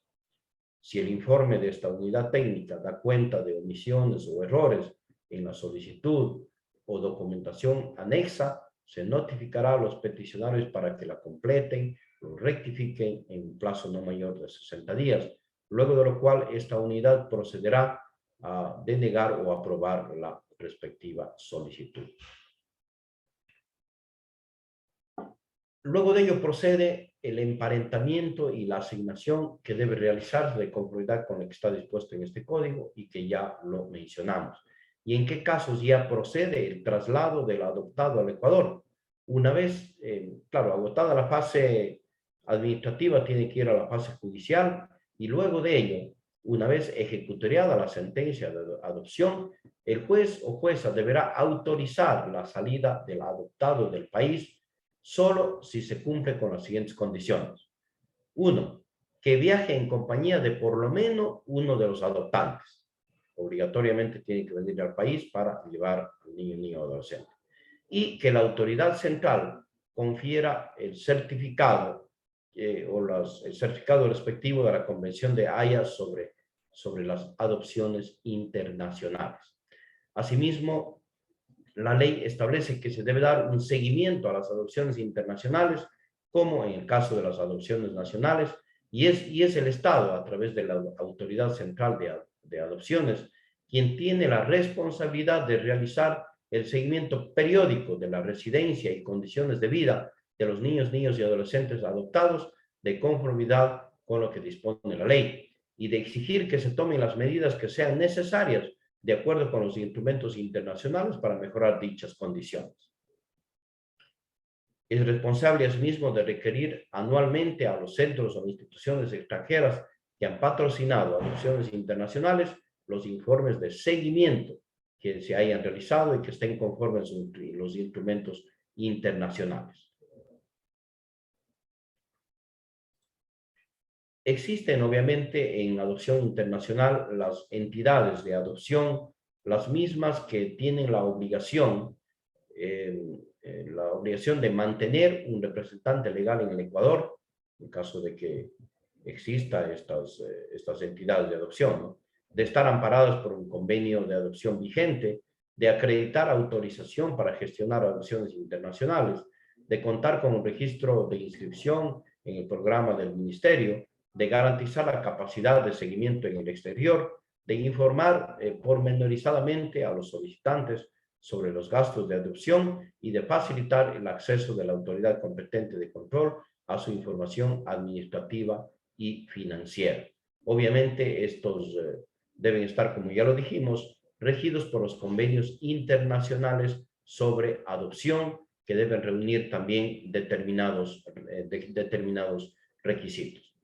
Entonces, con ello, obviamente, hemos visto todas las fases de la adopción que se aplica en nuestro país y que obviamente son necesarias tener en cuenta tanto dentro de la fase administrativa como dentro de la fase judicial. Con ello entonces habremos terminado lo que constituyen las medidas de protección judiciales en un análisis, como dije, estrictamente desde el punto de vista eminentemente legal y jurídico, sobre todo de la visión del Código Orgánico de la Niñez y Adolescencia y del Código Civil. Vamos a dar en estos minutos paso a ciertas preguntas, opiniones que tengan. Por favor, si me ayuda con ello, Alejandro. Muchas gracias. Muchas gracias, doctor. Vamos a habilitar el micrófono de Patricio Gualatuña. Habilite su audio, doctor. Gracias. ¿Se me escucha, por favor? Sí, se lo Sí, escucha. lo escuchamos. Adelante, por Ya. favor. Bueno, muchas gracias, doctor. Muy enriquecedora su exposición. Tengo una duda y una sugerencia en cuanto al tema del acogimiento institucional previa al tema de la adopción. Como conocemos, creo, los juzgadores de familia, se empantana en sí la medida de acogimiento, la medida de protección de acogimiento institucional al momento de buscar a los progenitores.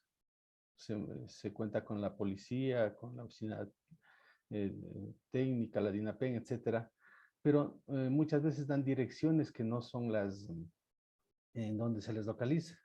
Y allí, de la revisión que he hecho, hay casos que realmente duran años y no se puede citar a los progenitores o a los parientes para poder hacer la reinserción. Entonces, allí en ese tema, no sé si alguna sugerencia, alguna posibilidad de que se cambie el tema de citaciones, porque el citador siempre exige una dirección exacta y no se consigue como digo, a los progenitores. De igual manera, siguiendo con el tema del acogimiento institucional, pues como sabemos termina o en la reinserción o en la ratificación del acogimiento institucional, y allí pues procede la privación de la patria potestad.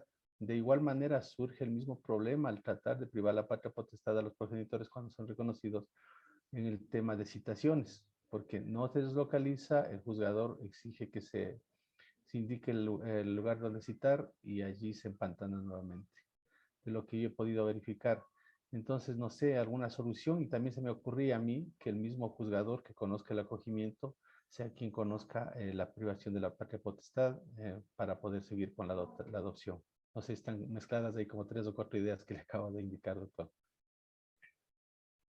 Muchas gracias, doctor, por su opinión, su comentario. Y yo creo que sí, coincidiendo con lo que usted menciona, sin duda los problemas, sobre todo en acogimiento institucional, que como lo dijimos han durado años, han sido de la más diversa naturaleza, y de la falta de citación a los progenitores sin duda es uno. Pero, bueno, como una opinión absolutamente personal, yo consideraría que de no ser posible una citación en persona, se debe buscar otro tipo de citación que permita la ley para avanzar en definitiva, porque caso contrario, de no encontrarse a los progenitores para cumplir con la respectiva citación, obviamente se estaría vulnerando derechos de la niñez y adolescencia, y eso precisamente es lo que debemos tratar de evitar a toda costa de que aquello ocurra.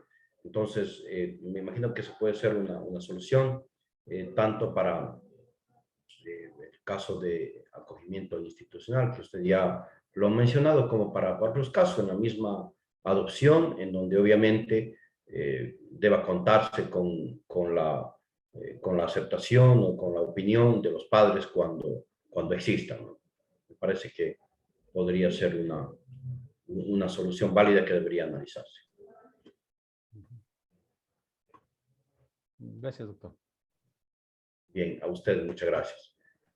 No sé si hay alguna otra pregunta o caso contrario, damos de mi parte por finalizada esta segunda intervención, agradeciendo de sobremanera a todos los asistentes que se han conectado y están presentes en estos importantes temas relacionados con la niñez y adolescencia y que son el quehacer jurídico diario de la mayoría de personas que, o por no decir de todas las personas que estamos asistiendo el día de hoy a este conversatorio. Muy amables, muchas gracias y nos veremos el día jueves en la tarde. Muchas gracias de mi parte. Agradecemos al doctor Carlos Cabrera por su participación, por su valiosa ponencia y a todos nuestros participantes. Les recordamos que el día jueves 21 de julio continuaremos con el desarrollo de este curso, para lo cual remitiremos los datos de acceso a sus correos electrónicos. Nuevamente, muchas gracias, doctor, y que tengan una buena tarde.